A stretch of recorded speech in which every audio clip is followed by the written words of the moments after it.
Spoken for beginner.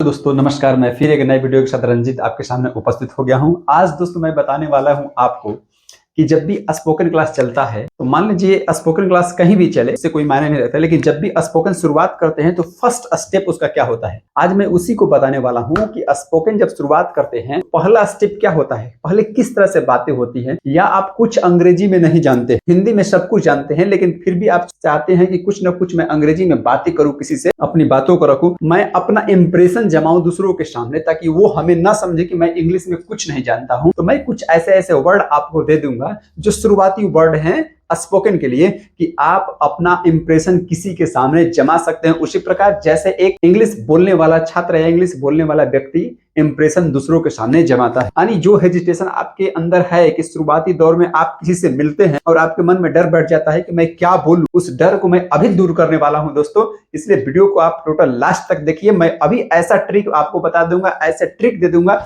जिससे आप शुरुआत में ही दूसरे पर इंप्रेशन जमा सकते हैं कि आप भी अंग्रेजी जानते हैं, भले लोग आपके ऊपर फिदा हो जाएंगे। दोस्तों वीडियो को लास्ट तक और कॉपी उठाइए, उसे नोट करते जाइए ताकि आपको बीच में कोई स्किप करने की आवश्यकता ना पड़े, वीडियो रोकने की आवश्यकता पड़े। इसलिए अभी आपको पेन उठाइए और कॉपी उठाइए, उसे हर लाइन को लिखते जाइए और उसे याद कर लीजिएगा। दोस्तों किसी भी पार्टी में, कहीं दोस्त में, आप किसी रिलेशन में जाते हैं आप, तो आपको अंग्रेजी बोलने में थोड़ा भी हेजिटेशन नहीं होगा। क्यों? क्योंकि जो शुरुआती ट्रिक मैं देने वाला हूं उससे आप अपने इंप्रेशन दबा दें। बाकी सब इसके बाद सब हिंदी ही बोलते हैं दोस्तों, इसलिए डरिए मत और शुरुआत कीजिए इंग्लिश। देखो स्पोकन फॉर बिगिनिंग, जब भी स्पोकन करते हैं हम लोग, इंग्लिश बोलते हैं, तो उस समय शुरुआती वर्ड होता है जो कि सब लोग सेम बोलते हैं, सब लोग उस चीज को जाते हैं, उसी चीज को आपको भी जानना है, आवश्यक है। तो चलिए देर न करते हुए हम एक एक ट्रिक बढ़ते हैं कि क्या होता है शुरुआत। तो देखिए दोस्तों, मैंने पहला लिखा हुआ है नंबर 1, ट्रिक नंबर 1। किसी से मिलने पर, अगर कोई आप किसी से मिलते हैं या किसी रिलेशन से मिलते हैं, कैसे दोस्त से मिलते हैं, रिलेटिव से मिलते हैं, तो क्या करते हैं, अभिवादन। सबसे पहले अगर आप बड़े हो या छोटे हो, अभिवादन करना आपको जरूरी होता है। अभिवादन तो अंग्रेजी में कैसे कहते हैं, आप कह सकते हैं नमस्ते, हेलो प्लस नेम या रिलेटिव। जैसे मुझे अंकल से भेंट हो गया तो कहेंगे हेलो अंकल, यानी रिलेशन का मतलब वो क्या है, से रिश्ता। यहाँ पर दोस्तों रिश्ता की बात हो रही है कि अगर हम मान लीजिए अपने अंकल से अचानक भेंट हो गया तो कहेंगे कि नमस्ते अंकल या हेलो अंकल, या हेलो अगर नाम दे रहे हैं, दोस्त का नाम है तो जैसे कहेंगे हेलो राहुल। यहाँ पर जो है रिलेटिव का नाम ले सकते हैं या रिलेशन अपना ले सकते हैं, ये पहला इंप्रेशन। या कह सकते हैं अगर आपका सम उम्र का है, यानी हम उम्र व्यक्ति है, आपके एज के बराबर है, तो उसे कहते हैं हाय, प्लस नहीं में छोटा है उससे भी कहते हैं कि हाय राहुल, हाय स्वीटी। इस तरह से आप अंग्रेजी में बोल सकते हैं। या नाम रख सकते हैं कि हाय छोटी, हाय सिस्टर, ये कह सकते हैं आप बिल्कुल अंग्रेजी में। दूसरी बात ये है अगर आप मान लीजिए समय अनुसार आपको भेंट हो गया, जैसे मॉर्निंग में भेंट हो गया, इवनिंग में भेंट हो गया, आफ्टरनून में भेंट हो गया, तो आप डायरेक्ट कह सकते हैं गुड मॉर्निंग, या नेम ले सकते हैं, जैसे good morning aunty, good morning father. यहाँ से आप रिलेशन का नाम ले सकती हैं, उससे पहले गुड मॉर्निंग यानी अभिवादन शब्द लगा सकते हैं, अगर समय अनुसार आपको बोलना है तो। ये दोस्तों पहला ट्रिक हो गया। अगर जब भी हम अभिवादन करेंगे किसी को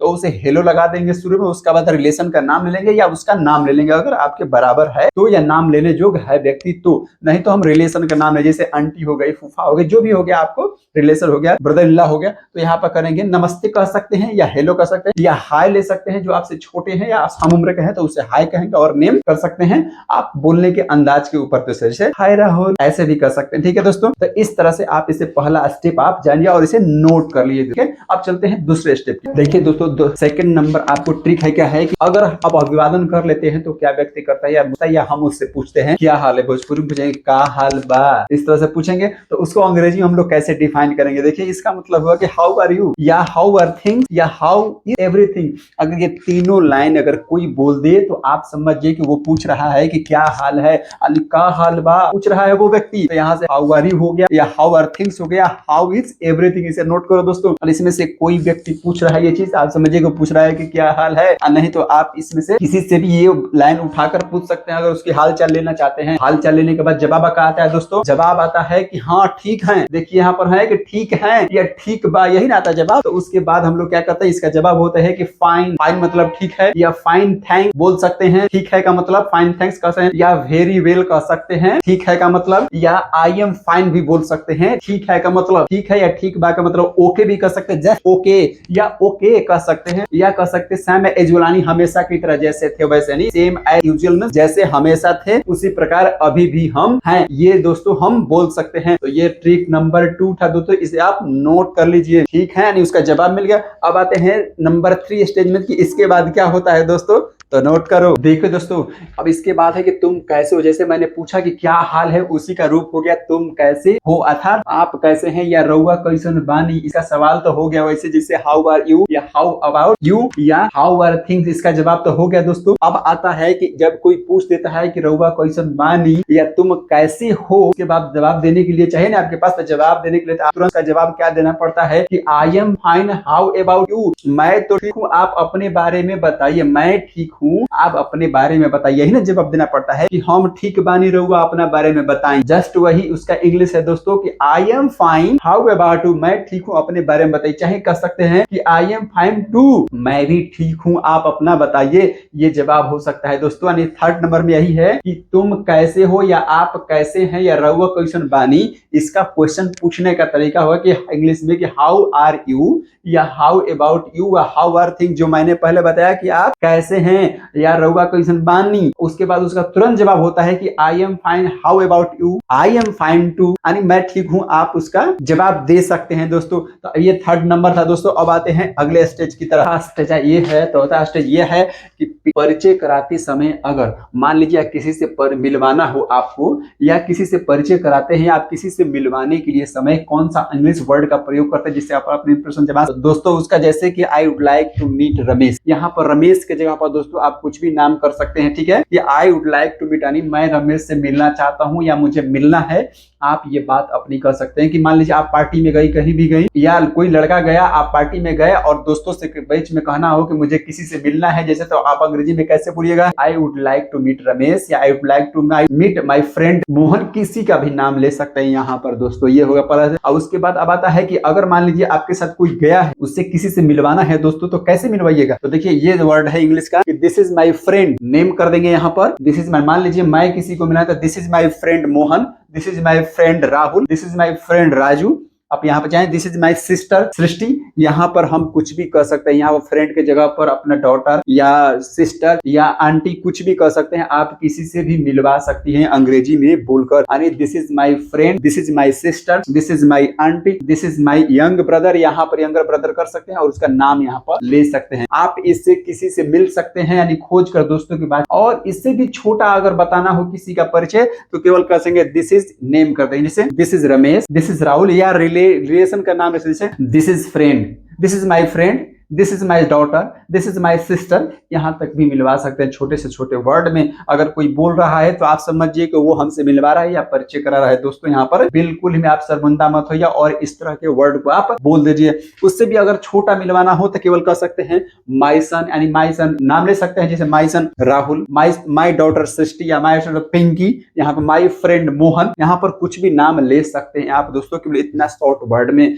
अगर किसी पार्टी फंक्शन या किसी दोस्तों के बीच में सामूहिक रूप से अगर मिलने की बात हो रही है तो आप इन वर्डों का प्रयोग करके, इन सेंटेंसों का प्रयोग कर बिल्कुल अपना इंप्रेशन जमा सकते हैं कि नहीं आप ये अंग्रेजी जानते हैं, आप बिल्कुल शर्मिंदा नहीं होइएगा दोस्तों, ठीक है। तो अब आते हैं 5 स्टेप की तरफ। में क्या है कि परिचय कराने के बाद बोलने वाली बात है। अगर किसी से मान लीजिए अब तो परिचय हो गया, अभिवादन भी हो गया, तो अब उसके बाद आप कुछ बोल सकते हैं कि मान लीजिए हमसे मिलकर आपको बहुत अच्छा लगा, तो उसके बाद आप क्या कहिएगा कि उससे भी अच्छा लगा। अभिवादन के बाद नहीं, आभार कैसे व्यक्त कीजिएगा, तो वही वर्ड है दोस्तों। देखिए कि मिलकर अच्छा लगा या मिलकर खुशी, ये बातों को अंग्रेजी में हम कैसे कहेंगे, यानी मिलकर अच्छा लगा या मिलकर खुशी हुई को अंग्रेजी में हम कैसे कहेंगे। तो यहाँ पर देखिए मैंने लिखा है first, nice to meet you. अगर आपसे ये बात कोई कह रहा है तो आप समझिए कि आपको ये कह रहा है कि मिलकर अच्छा लगा। या आप किसी से ये बात कह सकते हैं अगर मिलकर आपको अच्छा लगा तो आप कहिए नाइस टू मीट यू, या कह सकती हैं गुड टू मीट यू, या कह सकती हैं प्लीज टू मीट यू। इन सबका एक ही अर्थ होता है दोस्तों, मिलकर अच्छा लगा या मिलकर खुशी हुई। आप जिसे भी मिलकर अगर अच्छा महसूस कर रही हैं या कर रहे हैं तो इन वर्डों का आप इन सेंटेंसों का प्रयोग करें, प्लीज टू मीट यू या गुड टू मीट यू या नाइस टू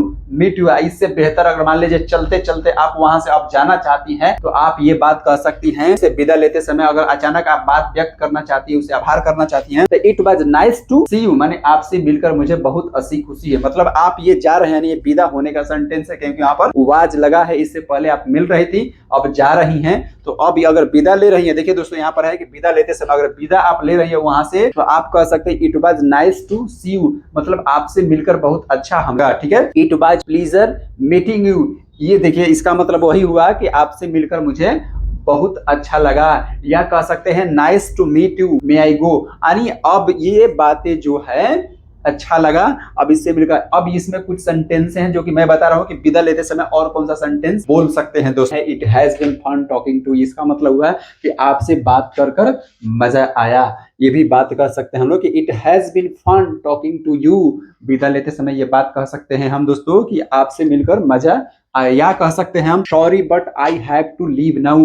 अगर वहां से बात चल रही है, कन्वर्सेशन चल रही है, आपस में दोस्त आपस में बात कर रहे हैं या रिलेटिव आपस में बात कर रहे हैं और उसी समय आपको जाना है, तो आप वहां पर डिस्टर्ब न करके आप कह सकते हैं कि sorry but I have to leave now, मतलब माफ कीजिएगा, क्षमा कीजिएगा, लेकिन मुझे अब यहाँ से जाना है। यानी आपको अर्जेंट काम आ गया, अगला व्यक्ति समझ जाएगा। अगर ये बात कोई और कह रहा है तो भी आप समझिए उसके पास कोई काम आ गया है, इसलिए मीटिंग छोड़कर या कोई बात छोड़कर जा रहा है। तो sorry but I have to leave now का मतलब हुआ कि माफ कीजिएगा, मुझे अभी जाना है, मुझे अभी मैं जा रहा हूं। ठीक है दोस्तों, क्या कर सकते हैं, आई am off now, thank you for everything, मुझे अब इस मीटिंग छोड़कर मुझे जाना है, कृपया सभी चीजों के लिए मैं आपका आभार व्यक्त करता हूं। इसका मतलब ये हो गया आई am off now, thank for everything. अगर मान लीजिए आपको जाना है तो ये जो देखिए अर्जेंट मीटिंग में से यहां से अगर आप निकलती हैं, किसी की बातचीत कन्वर्सेशन से आप निकलती हैं, तो आप ये बात दोनों कह सकते हैं कि sorry but I have to leave now, या कह सकती हैं कि आई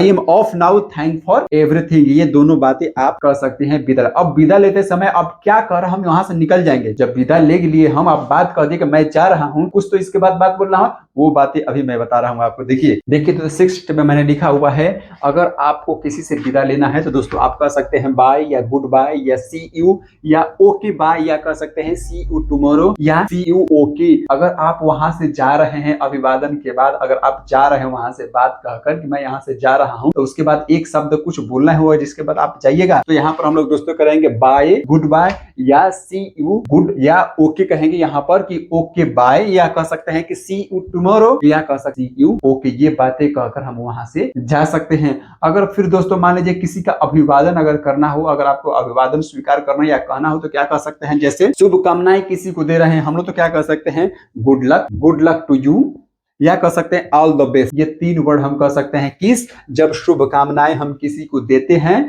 तो उस सेंस में हम कह सकते हैं गुड लक टू यू या ऑल द बेस्ट कह सकते हैं। या अभिनंदन किसी का करते हैं, मान लीजिए कोई अच्छा काम कर गया है, कोई अच्छा काम या नौकरी पा लिया है या प्रोग्रेस कर लिया है या कुछ भी उसे जो मिल गया है जिससे उसे खुशी की हो, तो उसमें शामिल होना चाहता है या अभिनंदन करना चाहते हैं, तो हम कहते हैं कॉन्ग्रेट या कॉन्ग्रेचुलेशन कहेंगे, या कहेंगे गुड वर्क या गुड वर्क कहेंगे, या कॉन्ग्रेचुलेशन मतलब शुभकामनाएं देंगे, या कह सकते हैं कि वेरी गुड या नाइस वर्क कह सकते हैं। दोस्तों ये जो है अभी मैं लास्ट स्टेप आपको बताने वाला हूं कि अगर किसी का ध्यान खींचना हो, मान लीजिए किसी से आप नहीं जानते हैं और उससे मिलने की बात हो, अगर वो पीछे की ओर जा रहा है, तो आप इससे क्या कर सकते हैं जिसके चलते वो आपकी बातों को सुने। तो देखिए इसे, अगर किसी का ध्यान आकर्षित करने हैं, अगर ध्यान आकर्षित करने वाली बात अगर है, किसी से आप बुला रहे हैं या कि आपकी तरफ नहीं देख रहा है, तो उस सेंस में हम दोस्तों कहेंगे कि एक्सक्यूज मी, या कहेंगे पार्डन मी, या कहेंगे कि अगर आपसे छोटा है या आपके हम उम्र का है, सेम एज का दिखाई दे रहा है या एक तरह से दोस्त की तरह दिखाई दे करके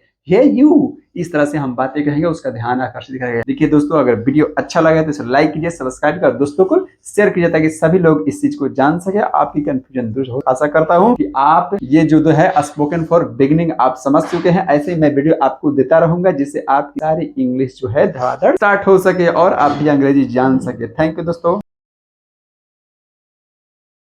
नमस्ते।